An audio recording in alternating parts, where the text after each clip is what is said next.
কিন্তু এইভাবে কিছুদিন করার পরে তখন মা বাবা ভাবছে যে যাক, এখন তো গৃহে একটু মন বসেছে। তারা তো ভিতরের ভাবটা বুঝতে পারেনি, বাইরের ভাবটা বুঝতে পারছে। সাধারণত আমরা মানুষের বাইরের ভাবটা দেখে বুঝতে পারি, কিন্তু ভিতরের ভাব কেউ বুঝতে পারি আমরা, তার ভিতরে কি রয়েছে। এই জন্য কোনো বৈষ্ণবকে বাইরের আবসন দেখে কখনো বিচার করা উচিত নয়। সাধুগুরু বৈষ্ণবদের কখনো বিচার করা উচিত নয়। কার ভিতরে কি আছে, কার ভিতরে কার কতটা প্রেম আছে, এটা আমরা কখনো বাইরের বেশ দেখে উপলব্ধি করতে পারবো। এই জন্য বৈষ্ণব দেখলেই তাদেরকে আমাদের সম্মান প্রদর্শন করতে হবে। কারণ আমরা যদি কোনো বৈষ্ণবের চরণে জ্ঞাত অজ্ঞাত সারে যদি অপরাধ করে থাকি, তাহলে ভক্তি তীর্থ স্বামী গুরু মহারাজ বলেছেন, আপনার হয়তো আমাদের সৌভাগ্য হয় নাই দর্শন করার, কিন্তু তিনি ছিলেন মুসলিম পরিবারের ভক্তি তীর্থ স্বামী গুরু মহারাজ। তিনি অল্প কিছুদিনের ভেতর তিনি এমন ভাবে প্রচার করেছেন, আফ্রিকান ছিলেন তিনি বলেছেন যে আমাদের যদি জ্ঞাত অজ্ঞাত সারে যদি কোনো বৈষ্ণবের চরণে অপরাধ হয়ে থাকে, তাহলে বৈকুণ্ঠে যাওয়ার চাবি সেই যার কাছে অপরাধ রয়েছে তার কাছেই থাকবে। এর দৃষ্টান্ত আমরা দেখতে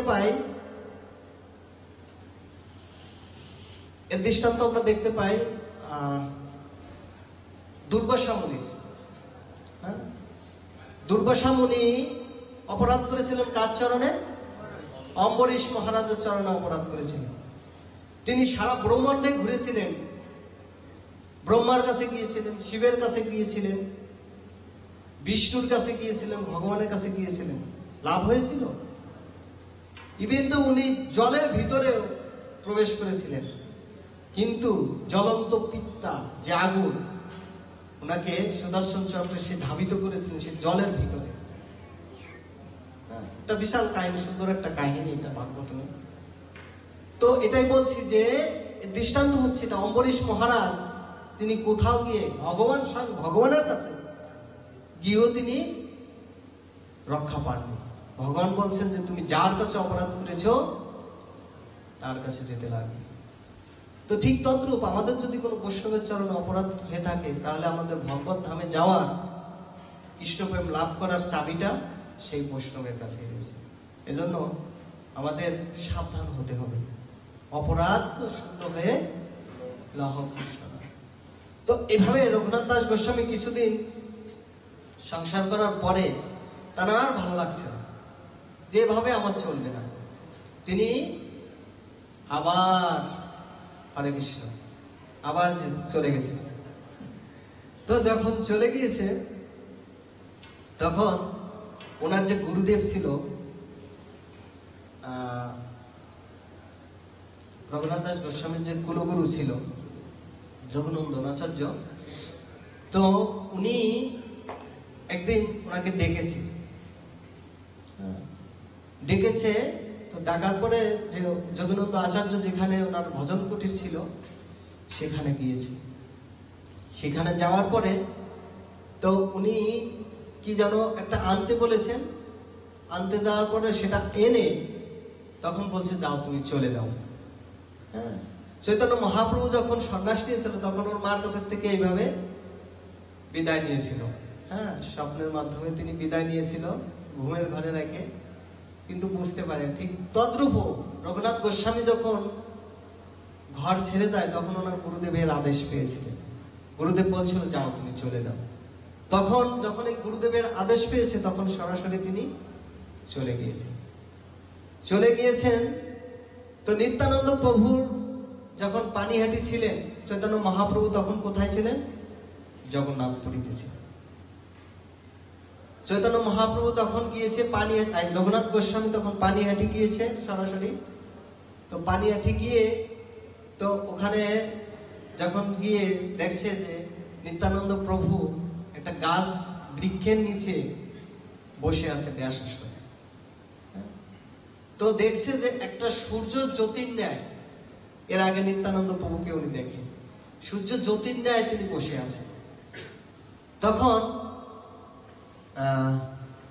শ্রীবাস ঠাকুর বলেছিল যে রঘুনাথ দাস গোস্বামী, শ্রীবাস ঠাকুর, রাঘব পণ্ডিত বলেছিল নিত্যানন্দ প্রভুকে, আসলে আমি মূর্খ মানুষ ভুলে যাই, নামগুলো মনে থাকে না। রাঘব পণ্ডিত নিত্যানন্দ প্রভুকে বলেছিল যে রঘুনাথ দাস গোস্বামী আসছে।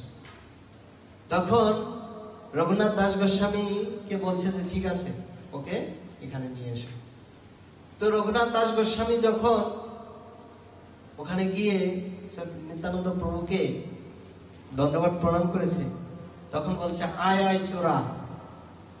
এবার চোর বলে তাকে সম্বোধন করেছে যে চোরা আয়।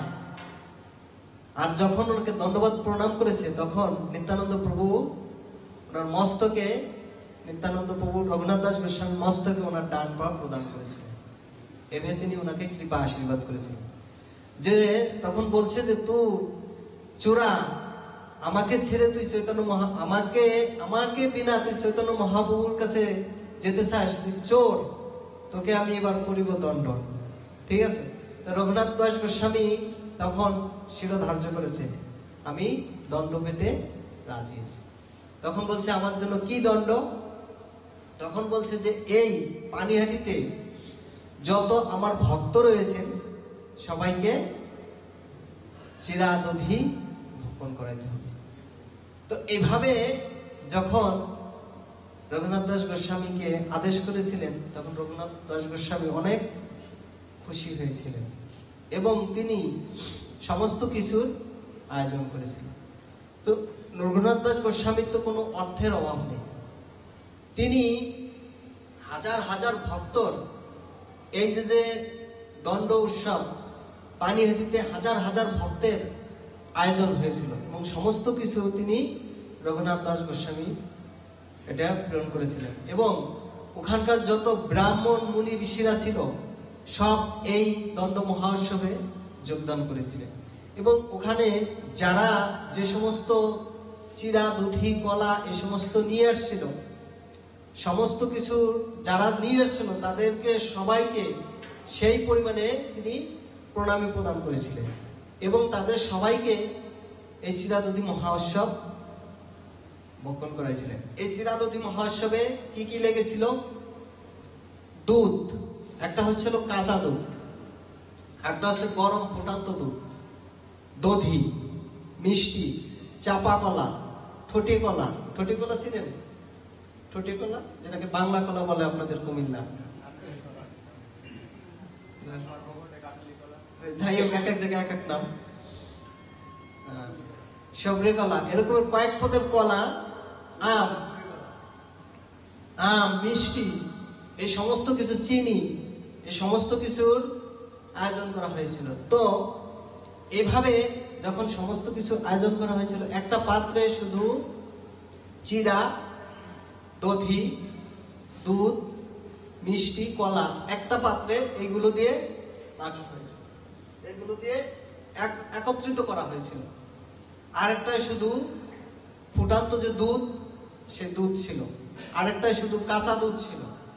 তো এইভাবে এক একটা পাত্রে এক একটা আইটেম ছিল, আর বাকিগুলো সব আলাদা আলাদা ছিল। তো এইভাবে দুটো পাত্রে, একটা হচ্ছে চৈতন্য মহাপ্রভুর জন্য আর একটা হচ্ছে নিত্যানন্দ প্রভুর জন্য, এই দুটো পাত্রে একত্রিত করা হয়েছিল। তখন চৈতন্য নিত্যানন্দ প্রভু যখন এই সমস্ত কিছু ভোগের আয়োজন করেছেন, তখন নিত্যানন্দ প্রভু তিনি যোগের আকর্ষে তিনি চৈতন্য মহাপ্রভুকে পুরী ধাম থেকে নিয়ে আসছিলেন। কিন্তু এই যে চৈতন্য মহাপ্রভু এখানে আসছিলেন, তা কেউ দর্শন করতে পারে নাই। কয়েকজন মাত্র যারা সুযোগ্য ব্যক্তি ছিলেন, তারা কয়েকজন এই অপূর্ব লীলা দর্শন করতে পেরেছিলেন চৈতন্য মহাপ্রভু।